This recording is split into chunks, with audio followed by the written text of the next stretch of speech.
नित्यमच्युतपदाम्बुजयुग्मरुग्मव्यामोहतस्तरितराणि तृणाय मेने अस्मद्गुरोर्भगवतोऽस्य दयैकसिन्धोः रामानुजस्य चरणौ शरणं प्रपद्ये।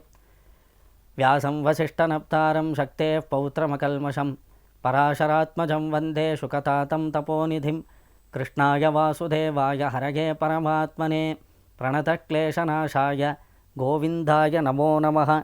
सत्यज्ञानसुखस्वरूपममलं क्षीराब्धिमध्ये स्थितं योगारूढमतिप्रसन्नवदनं भूषासहस्रोज्ज्वलं त्रक्षं चक्रपिनाकसाभयवरान् बिभ्राणमर्कच्छविः ಛತ್ರೀಭೂತಫಣೀಂದ್ರಮಿಂದುಧವಳಂ ಲಕ್ಷ್ಮೀ ನೃಸಿಂಹಂ ಭಜೇ.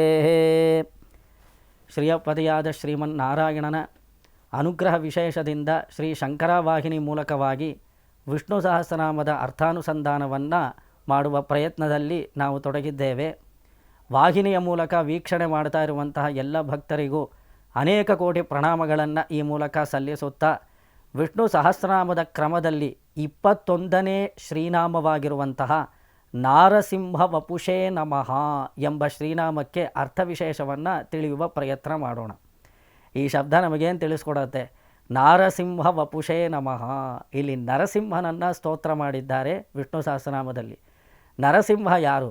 ಕೃತಯುಗದಲ್ಲಿ ಪ್ರಹ್ಲಾದನನ್ನು ಕಾಪಾಡುವುದಕ್ಕೋಸ್ಕರವಾಗಿ ಕಂಬದಿಂದ ಒಡೆದು ಬಂದಂತಹ ಸಾಕ್ಷಾತ್ ನಾರಾಯಣ ಶ್ರೀ ಲಕ್ಷ್ಮೀ ನರಸಿಂಹ.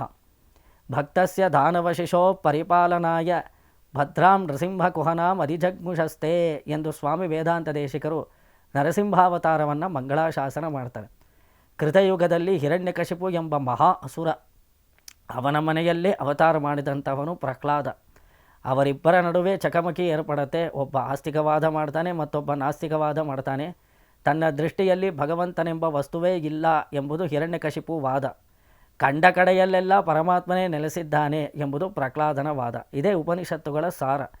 ನಾವು ನೋಡುವ ಎಲ್ಲ ಪ್ರದೇಶಗಳಲ್ಲೂ ಅಂತರ್ಯಾಮಿಯಾಗಿ ನೆಲೆಸಿದ್ದಾನೆ ಪರಮಾತ್ಮ. ಅವನು ಸರ್ವವ್ಯಾಪಕ, ಎಲ್ಲ ಕಡೆ ಇರುವಂತಹ ಪರಮಾತ್ಮ.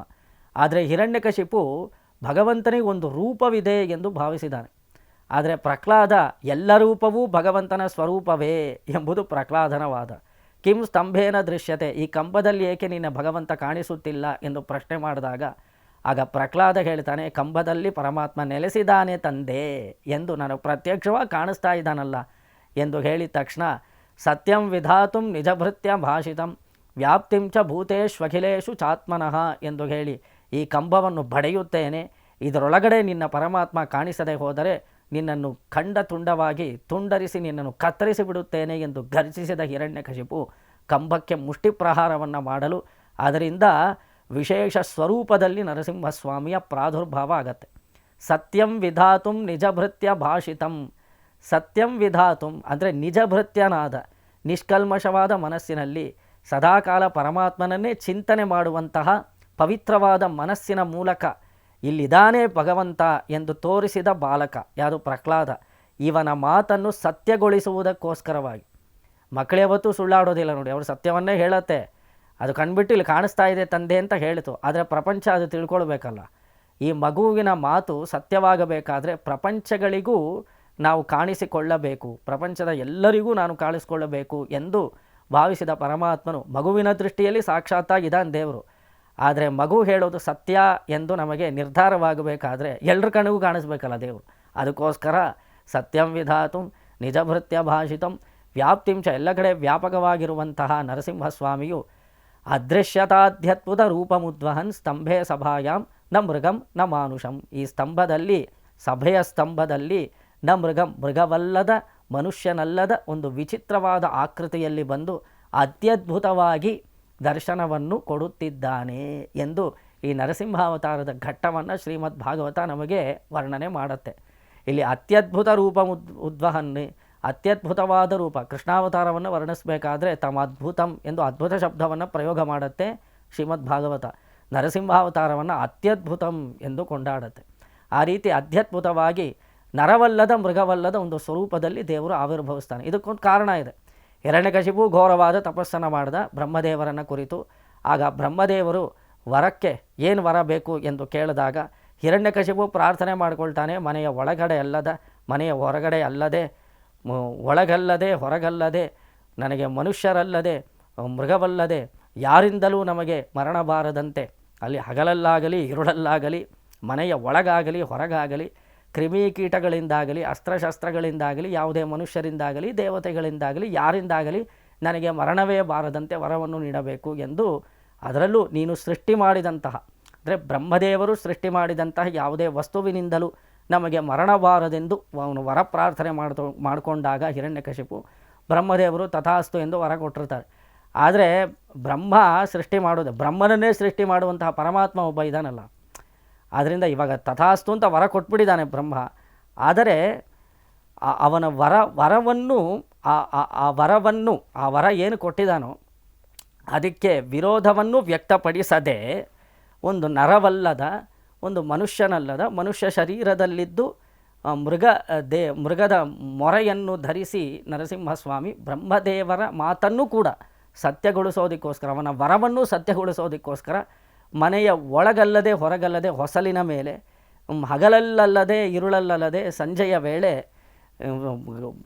ಕೆಳಗಲ್ಲದೆ ಮೇಲಲ್ಲದೆ ತನ್ನ ತೊಡೆಯ ಮೇಲೆ ಹಿರಣ್ಯಕಶಿಪುವನ್ನು ಸಂಹಾರ ಮಾಡ್ತಾನೆ. ನಖ ಮಾತ್ರ, ಅಸ್ತ್ರಶಸ್ತ್ರವನ್ನು ಪ್ರಯೋಗ ಮಾಡದೆ ಉಸಿರಿರುವ ಪದಾರ್ಥವಲ್ಲದೆ ಅದು ಉಗುರಿಗೆ ನೋಡಿ, ನಮಗೆ ಉಸಿರಿದೆ ಅಂತಲೂ ಹೇಳಲಿಕ್ಕಾಗಲ್ಲ, ಉಸಿರಿಲ್ಲ ಅಂತಲೂ ಹೇಳಲಿಕ್ಕಾಗಲ್ಲ. ಉಸಿರಿದೆ ಅಂತ ಹೇಳಿದ್ರೆ ನಾವು ಅದನ್ನು ಕತ್ತರಿಸಿದಾಗ ನಮಗೆ ನೋವಾಗೋದಿಲ್ಲ, ಉಸಿರಿಲ್ಲ ಅಂತ ಹೇಳಿದರೆ ಅದು ಬೆಳೆಯುತ್ತೆ. ಆ ರೀತಿ ಒಂದು ನಖದಿಂದ ಅವನು ವರ ಏನು ಪಡ್ಕೊಂಡಿದ್ದಾನೋ ಅದಕ್ಕೆ ಸರಿಯಾಗಿ ತನ್ನ ಮಡಿಲಲ್ಲೇ ಹಿರಣ್ಯಕಶಿಪುವನ್ನು ಬಗೆದು ಕರಳ ಮಾಲೆಯನ್ನು ಹಾಕಿದಂತಹ ನರಸಿಂಹಸ್ವಾಮಿ ಬಾಲ ಪ್ರಹ್ಲಾದನನ್ನು ಕಾಪಾಡಿದ. ಇಲ್ಲಿ ಅತ್ಯದ್ಭುತ ರೂಪಮುದ್ವಹನ್ ಅಂತ ಹೇಳಿ, ನರವತ್ ಸಿಂಹವತ್ ರೂಪಂ ಯೋ ಬಿಭರ್ತಿ ಅಭಯಪ್ರದಂ ಯಥಾ ಕಾಮಂ ತು ಭಕ್ತಾನಾಂ ನಾರಸಿಂಹ ವಪುಶ್ಚ ಸಹ. ಈ ನರಸಿಂಹ ವಪು ಅಂದರೆ ದೇಹ ಅಂತ ಅರ್ಥ. ನರವತ್ ಸಿಂಹವತ್ ರೂಪಂ, ಇದು ನರ ಅಂತಲೂ ಹೇಳಲಿಕ್ಕಿಲ್ಲ, ಸಿಂಹ ಅಂತಲೂ ಹೇಳಲಿಕ್ಕಿಲ್ಲ, ಸೇರಿರುವಂತಹದ್ದು. ಹೇಗೆ ಒಂದು ಕ್ಷೀರವನ್ನು ಸಕ್ಕರೆ ಸೇರಿಸಿ ನಾವು ಪಾನ ಮಾಡಿದಾಗ ಅದು ತುಂಬ ರುಚಿಕರವಾಗಿರುತ್ತೆ.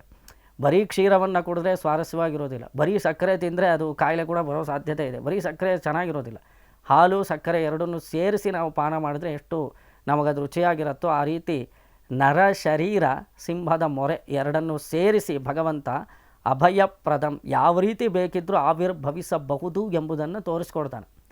ಅಂದರೆ ಈ ರೀತಿ ಬರೀ ಮನುಷ್ಯನಾಗೇ ಬರಬೇಕು ಅಂತೇನಿಲ್ಲ, ಬರೀ ಸಿಂಹವಾಗಿಯೇ ಬರಬೇಕು ಅಂತ ಏನಿಲ್ಲ, ಯಾವುದೇ ಹೇಗೆ ಬೇಕಿದ್ದರೂ ಭಗವಂತ ಬರಬಹುದು. ಯಥಾ ಕಾಮಂತು ಭಕ್ತಾನಾಂ, ಭಕ್ತರು ಯಾವ ರೀತಿ ಇಚ್ಛೆ ಪಟ್ಟರೆ ಆ ರೀತಿ ದೇಹವನ್ನು ಧರಿಸುವಂತಹ ಸಾಮರ್ಥ್ಯವುಳ್ಳವನು ಪರಮಾತ್ಮ ಒಬ್ಬನೇ. ಯಾವ ರೀತಿ ಬೇಕಾದರೂ ದೇಹವನ್ನು ಧರಿಸಬಹುದು. ಅವನು ವರಾಹನಾಗೂ ಬರಬಹುದು, ಅವನು ರಾಮನಾಗೂ ಬರಬಹುದು, ಕೃಷ್ಣನಾಗೂ ಬರಬಹುದು, ಮತ್ಸ್ಯನಾಗೂ ಬರಬಹುದು, ಕೂರ್ಮ, ಆ ರೀತಿ ನೋಡಿ ಯಾವ ವಿಧವಾದ ದೇಹವನ್ನು ಬೇಕಿದ್ದರೂ ಭಗವಂತ ಭಕ್ತರಿಗೋಸ್ಕರ ಭಕ್ತ ಪ್ರಾರ್ಥನೆ ಮಾಡ್ತಾನೆ, ನನಗೆ ನರಸಿಂಹನಾಗಿ ದರ್ಶನ ಕೊಡು ಅಂದರೆ ಅವನು ಬರ್ತಾನೆ. ಆ ರೀತಿ ಭಕ್ತ ತಾನು ಮನಸ್ಸಿನಲ್ಲಿ ಯಾವ ರೀತಿ ಭಾವನೆ ಮಾಡ್ಕೊಳ್ತಾನೋ, ನನಗೆ ಈ ರೀತಿ ಬೇಕು ಅಂತ ಕೇಳಿಕೊಂಡಾಗ ಭಗವಂತನು ಭಕ್ತನ ಮನಸ್ಸನ್ನು ಸಂತೋಷಪಡಿಸೋದಕ್ಕೋಸ್ಕರ ಅವನ ಅಭಿಲಾಷೆಗೆ ತಕ್ಕಂತೆ ಒಂದು ದಿವ್ಯವಾದ ಸ್ವರೂಪದಲ್ಲಿ ದರ್ಶನವನ್ನು ನೀಡುವಂಥವನು. ಅದರಲ್ಲಿ ವಿಶೇಷವಾಗಿ ಈ ಶ್ರೀನಾಮದಲ್ಲಿ ನಾರಸಿಂಹ ವಪುಷೇ ನಮಃ, ವಪು ಅಂದರೆ ದೇಹ ಅಂತ ಅರ್ಥ, ದೇಹವನ್ನು ಧರಿಸಿದವನು ಪರಮಾತ್ಮ. ನರಸಿಂಹ ದೇಹವನ್ನು ಧರಿಸಿದ ಪರಮಾತ್ಮನಿಗೆ ನಮಸ್ಕಾರಗಳು ಎಂದು ಈ ಶ್ರೀನಾಮ ನಮಗೆ ತೋರಿಸಿಕೊಡತ್ತೆ. ಇದಕ್ಕೆ ಶ್ರೀ ಪರಾಶರ ಭಟ್ರು ತಮ್ಮ ಭಾಷ್ಯದಲ್ಲಿ ನಿರ್ವಚನವನ್ನು ಹೇಳಬೇಕಾದ್ರೆ, ಭಕ್ತ ಭಯಾಪಹ ತದಪೇಕ್ಷಾ ಸಮಕ್ಷಣ ಪ್ರತಿಪನ್ನ ಯಥಾ ಕಾಮ ದಿವ್ಯ ಮಹಾನ್ ನೃಸಿಂಹ ಸಂಹನನಃ ಎಂದು ತೋರಿಸ್ತಾರೆ. ಭಕ್ತ ಭಯಾಪಹ, ಭಕ್ತರ ಭಯವನ್ನು ಹೋಗಲಾಡಿಸೋದಕ್ಕೋಸ್ಕರವಾಗಿ, ಭಕ್ತರ ಅಪೇಕ್ಷೆಯಂತೆ, ಭಕ್ತರ ಆಸೆಯಂತೆ, ಭಕ್ತರ ಮನೋಭಿಲಾಷೆಯನ್ನು ಈಡೇರಿಸುವುದಕ್ಕೋಸ್ಕರವಾಗಿ ನೃಸಿಂಹ ದಿವ್ಯ ಮಂಗಳ ವಿಗ್ರಹವನ್ನು ಧರಿಸಿದಂತಹ ನರಸಿಂಹನಿಗೆ ನಮಸ್ಕಾರಗಳು ಎಂದು ತೋರಿಸ್ಕೊಡ್ತಾರೆ ಪರಾಶರ ಭಟ್ರು. ಇದನ್ನು ನಾವು ಗಮನಿಸಬೇಕಾದ ಅಂಶ ಏನು ಅಂದರೆ, ಭಕ್ತ ಭಯಾಪಹ ಅಂತ ಇದೆ. ಭಕ್ತರ ಭಯವನ್ನು ಹೋಗಲಾಡಿಸೋನೇ ನರಸಿಂಹಸ್ವಾಮಿ. ಭಕ್ತರು ಭಯಪಡುವಂತೆ ಇರುವವನಲ್ಲ. ಯಾರು ನರಸಿಂಹನ ನೋಡಿ ಭಯಪಡ್ತಾರೋ ಅವರೆಲ್ಲ ಅಸುರರು, ನರಸಿಂಹನ ನೋಡಿ ಯಾರು ಇಷ್ಟಪಡ್ತಾರೋ ಅವರೆಲ್ಲ ಭಕ್ತರು ನೋಡಿ. ಆದರೆ ನಮಗೆ ನರಸಿಂಹನ ಸ್ವರೂಪ ಅತ್ಯಂತ ಭಯಾನಕ ಅಂತೆಲ್ಲ ಹೇಳ್ತಾರೆ. ಸಾಮಾನ್ಯವಾಗಿ ಪ್ರಹ್ಲಾದ ನರಸಿಂಹಸ್ವಾಮಿ ಬಂದಾಗ ಗರ್ಜನೆ ಮಾಡಿದಾಗ ಪ್ರಹ್ಲಾದನಿಗೆ ಭಯವೇ ಆಗಲಿಲ್ಲ. ಪ್ರಹ್ಲಾದನನ್ನೇ ಕೇಳ್ತಾನೆ ನರಸಿಂಹ, ನಾನು ನೋಡಿದ್ರೆ ದೇವತೆಗಳೆಲ್ಲ ಭಯ ಪಡ್ತಾ ಇದ್ದಾರೆ, ನಿನಗೆ ಭಯವಾಗಲಿಲ್ವೇನೋ ಅಂತ ಕೇಳಿದಾಗ, ನಾನು ನಿನ್ನ ಮೇಲಿಟ್ಟಿರುವಂತಹ ಪ್ರೀತಿ, ನೀನು ತಂದೆಯಂತೆ ನನಗೆ ಕಾಣಿಸುತ್ತಿದ್ದೀಯೆ, ನನಗೋಸ್ಕರ ನೀನು ಕೋಪ ಮಾಡ್ಕೊಂಡಿದ್ದು, ನಮ್ಮ ಮೇಲೆ ಏನು ಕೋಪ ಇಲ್ವಲ್ಲ, ನಮಗೋಸ್ಕರ ಪ್ರಹ್ಲಾದನಿಗೋಸ್ಕರ ಕೋಪ ಬಂದಿದೆಯೇ ಹೊರತು ಪ್ರಹ್ಲಾದನನ್ನು ಛೇಡಿಸಿದ ಯಾರು ಹಿರಣ್ಯಕಶಿಪು, ಅವನ ಮೇಲೆ ಕೋಪವೇ ಹೊರತು ಪ್ರಹ್ಲಾದನ ಮೇಲೇನು ಕೋಪ ಇಲ್ವಲ್ಲ ನರಸಿಂಹಸ್ವಾಮಿಗೆ. ಅದನ್ನು ನೀನು ಕೋಪ ಪ್ರದರ್ಶನ ಮಾಡಬೇಕಾದ್ರೆ ನಮಗೋಸ್ಕರ ನೀನು ಕೋಪ ಮಾಡ್ಕೊಂಡು ಪ್ರಭು, ಅದು ನಿನಗೆ ನನಗೆ ತುಂಬ ಚೆನ್ನಾಗಿ ಕಾಣಿಸ್ತಾ ಇದೆ ಅದು ಅಂತ ಹೇಳ್ತಾನೆ. ನಮ್ಮ ಮೇಲೆ ಕೋಪ ಬಂದರೆ ಅದು ಭಯಂಕರ, ನಮ್ಮನ್ನು ಕಾಪಾಡೋದಕ್ಕೋಸ್ಕರ ಕೋಪ ಬಂದರೆ ಅದು ಪ್ರಿಯಂಕರ ತಾನೆ, ಅದು ತುಂಬ ಚೆನ್ನಾಗಿ ಕಾಣಿಸುತ್ತೆ ತಾನೆ. ಅದನ್ನು ಭಯಂಕರ ಅಂತ ಯಾರಾದರೂ ಹೇಳಲಿಕ್ಕೆ ಸಾಧ್ಯವಾ? ಆ ಕೋಪ ನಮಗೆ ಬೇಕು.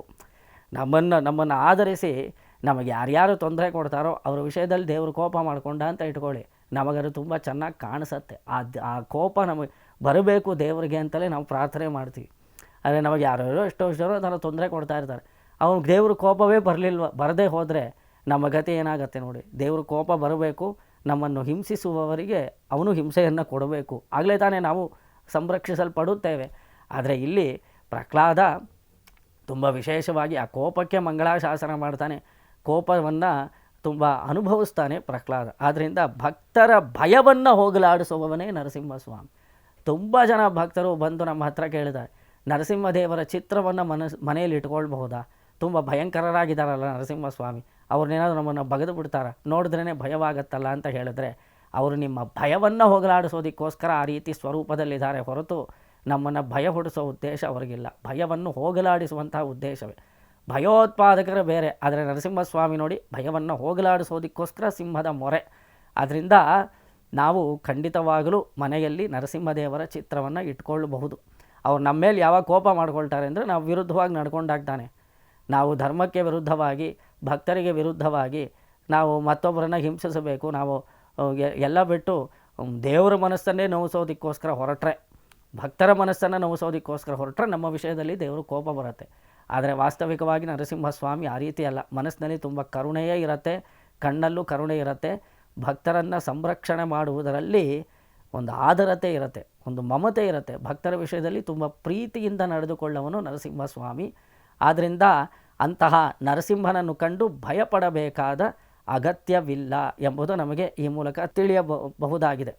ಆದರೆ ಈ ನರಸಿಂಹ ವಪುಷೇ ನಮಃ ಎಂಬ ಈ ಶಬ್ದ ಅಂದರೆ ನರಸಿಂಹ ದೇಹವನ್ನು ಧರಿಸುವಂಥವನು ಸ್ವಾಮಿ ಎಂಬುದನ್ನು ನಾವು ಹಿಂದೆ ಹಲವಾರು ಕಥೆಗಳ ಮೂಲಕ ನಾವು ತಿಳಿದುಕೊಳ್ಳಬಹುದು. ಒಬ್ಬ ಮಹದಾಚಾರ್ಯರ ಒಂದು ಚರಿತ್ರೆಯಲ್ಲಿ, ಜೀವನ ಚರಿತ್ರೆಯಲ್ಲಿ ನಡೆದಂತಹ ಒಂದು ಅತ್ಯದ್ಭುತವಾದ ಘಟನೆಯ ಮೂಲಕ ಈ ಒಂದು ಶ್ರೀನಾಮವನ್ನು ಅನುಭವಿಸೋಣ.